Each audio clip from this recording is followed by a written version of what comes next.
So Fallout 76 has some issues. We all know that. There are issues with the game itself as far as the bugginess, the story content, and just really the overall content. Don't even get me started on the Atomic Shop. And there's also issues outside of the game. Bad Gate is dying down, but it definitely still seems like something that a lot of people are upset over. But either way, in this video, what I wanted to show you are 10 things in Fallout 76 that are issues, but maybe this video will be helpful for you if you are one of the people still playing the game. Among the plethora of bugs in Fallout 76, there are actually other ones that inhibit certain features from working properly. So everything in this video is something that should work in the game but doesn't. Some of these are under certain circumstance but not super obscure. They're pretty easy to achieve circumstance, and some of the other ones are not obvious at all. You might have not even realized that it's not working and you're using it. So either way, these are 10 features in Fallout 76 that simply don't work.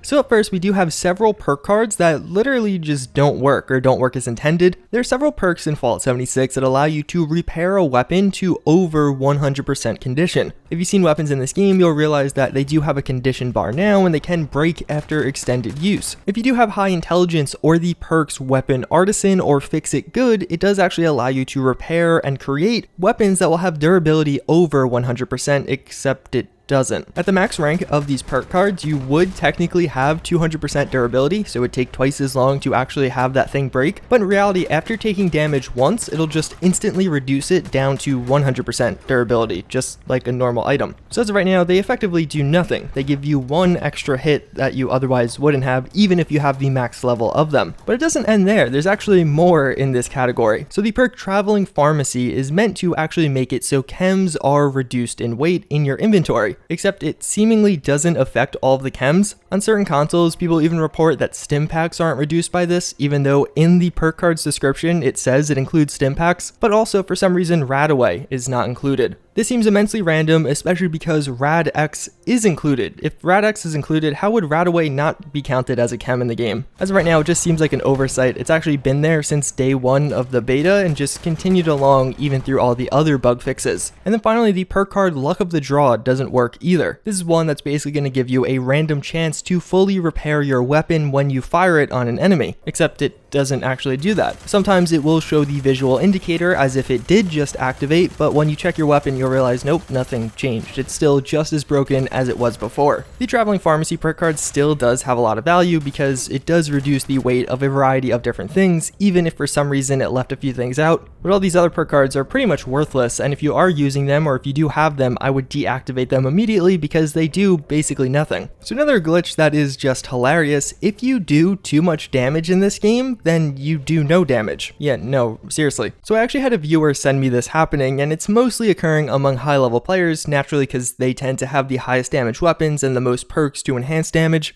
But when the game is calculating damage numbers, it seems like if you go too high, it'll reset it to a negative value, and thus you'll do no damage to all of the enemies you encounter. It's obviously not a very widespread problem because most of us simply aren't high enough level or have enough damage to have this problem. But yeah, talk about first world problems. You do too much damage, so you actually do no damage. So the Plasma Gatling in Fallout 76 is a new weapon, and it comes with its own new and unique glitches. So one of the most obvious ones is when you actually take this thing out for the first time, the ammo counter will reset to how many plasma cores you have in your inventory. This can become immensely frustrating if you're trying to use this because you're going to consistently have to reload, and naturally, as with any heavy weapon there is, it's going to take quite a while to reload it. So in a tight situation, it's not the best idea to switch to this thing quickly, but even beyond that, it actually has a further issue that you probably didn't realize, and that is just sometimes the accuracy on this thing will glitch out, and even though you are aiming, you are pointing directly at your target, none of your shots will hit, or very few of your shots will actually hit. I don't really have an explanation for that one. I don't know why that's a thing, but it's pretty obvious when it happens. It seems like it's like hit or miss, but it happens enough that I would avoid using this weapon altogether, especially when you have the combination of those two bugs, making it just immensely frustrating. Like, especially when you get that prime opportunity to like either get a sneak attack or a scorch beast lands, and you want to get a bunch of damage done quickly, and then you get that accuracy glitch. It just has infuriated me numerous times. So for this one, I'm actually using somebody else's clip. I will have a link to this down below or in the little eye if you want to check it out. But basically, when using the salvaged Assaultron head in Fallout 76, it will load all of the ammo in your inventory and then in one shot deplete it all. I looked high and low for one of these things and I couldn't find it, so unfortunately I am using somebody else's clip. Hopefully they don't mind. But yeah, this is honestly a very funny glitch. I could see some people getting really freaking mad if they don't realize and accidentally do this. Having all of your ammo disappear in an instant is, well,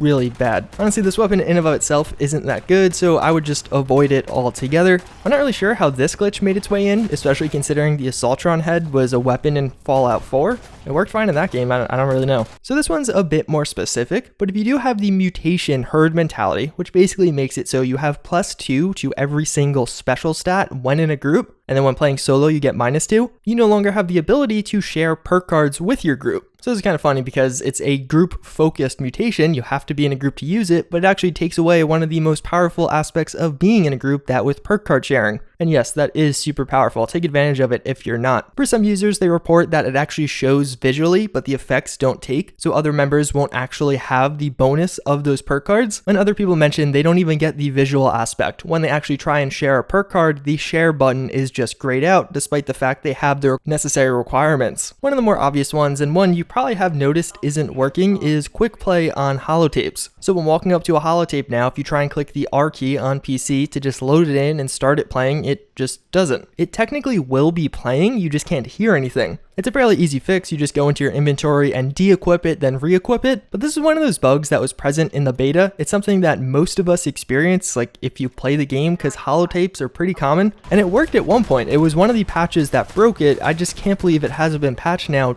2 updates later. You would think this would have been fixed within a day or 2 of it being broken. For some reason in this game, vendor caps won't go above 200. And even beyond that, there's just a ton of glitches and bugginess when selling to vendors. I've had it where they're pretty close to 200, but even though I buy things, they won't go all the way up. And of course, just overall, they will never go above 200 caps. So if you're trying to sell a bunch of stuff in order to try and get more than 200 caps out of them, you have to be kind of strategic with it. You have to buy a bunch of stuff first, then sell a bunch of stuff. But yeah, it's frustrating, it's annoying. I don't really know why that's a thing in the game. Again, this is a feature that was kind of in the past game and worked. Just as kind of a funny oversight, there's no legendary hunting rifle. So credit to a Reddit user named BroMore, and he's the person that actually discovered this, but I did want to verify if it was true or not. I searched through the Market 76 subreddit, which is what I found to be the best way to trade things in Fallout 76. There's nobody listing a hunting rifle that's a legendary. Many people asking for one, many people with normal hunting rifles, like a hardened one or something like that. But as far as a legendary hunting rifle, I guess Bethesda just kind of forgot it. So if you are in the search for one, if you have been really trying to hunt it down, I would give up until it gets added in, potentially. Alternatively, there are legendary lever actions or Gauss rifles, things along that line. So one that you probably noticed if you played at least a decent amount of Fallout 76, the weapons Scorched Hold don't actually correspond to what you're going to loot off of them. So at first I thought this was just an overall feature with this game, where enemy weapons didn't actually match up to what you would loot, but if you look at the other enemies, most notably super mutants, it actually does match up. Like almost every single time I killed a super mutant, I picked up whatever he was using on me.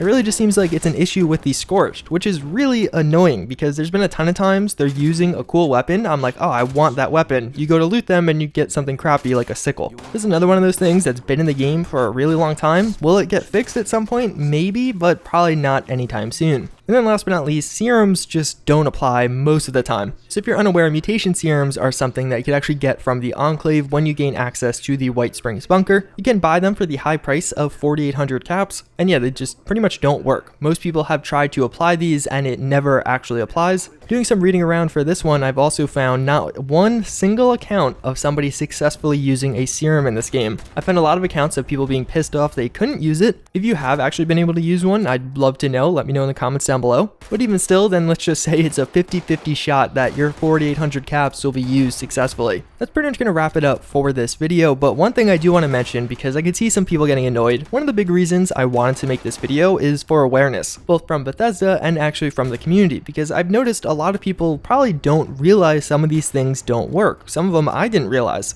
especially the perk cards one. That's why I put it at the front of this video. You could very easily equip the perk card and never really check to make sure it's working. You just read the description, put it on, and then kind of forgot about it. And as far as Bethesda goes, I looked at the patch notes we've seen thus far for the up and coming patch, and even what we have for the one after that. Nothing I talk about in this video are in those patch notes. So as of right now, it seems like for at least the next week and a half, all of these will still be bugs with the game. And I would consider almost all of these to be pretty big bugs. Obviously there's a range. The herd mentality one isn't as big, but some of the other ones, like the perk card ones, are a pretty big deal. But before we end this video off completely, I do want to share today's psychology fun fact of the day, and that's how you learn, like actually learn. So I've talked about studying and how to get study well, but if you actually want to retain things over the long term, one of the best things to do is, well, what you shouldn't do, and that is cramming. Cramming can be really effective when you actually have to know everything for a test, like just studying it all the day before. But in reality, if you want to read something or study something and recall it years down the line or months down the line, this is particularly useful information when studying for a big test like a GRE or an LSAT. Well, what you want to do is actually space things out. Just do a little bit each day. Don't do all of the same subject on one day even. And studies have shown that's like the best way to recall things over the long term. In addition, using the testing effect, so something like flashcards rather than just reading over your notes, but really just the not cramming aspect to actually just do, let's say, 3 hours per day or 2 to 3 hours per day. It's almost like your brain can process that information at a more gradual rate, and due to that, it stores that information for a longer period of time. So again, if you're in college and you don't actually care, then don't do this. But let's say you're taking like a really cool class and you're like, you know what, I feel like some of this stuff could be useful in life in general, then maybe use this. It's something I've done where I take a more gradual approach with studying. I'll just do a little bit each day, and I've genuinely realized, hey, I remember this way after the fact. Like this fun fact, I learned this in class over a year ago, and I'm telling you right now, totally based off of memory, because with that class, I took this approach. Either way though, as always, again, I thank you all for watching. Hopefully you enjoyed this video, and with that, I hope to see you all next time.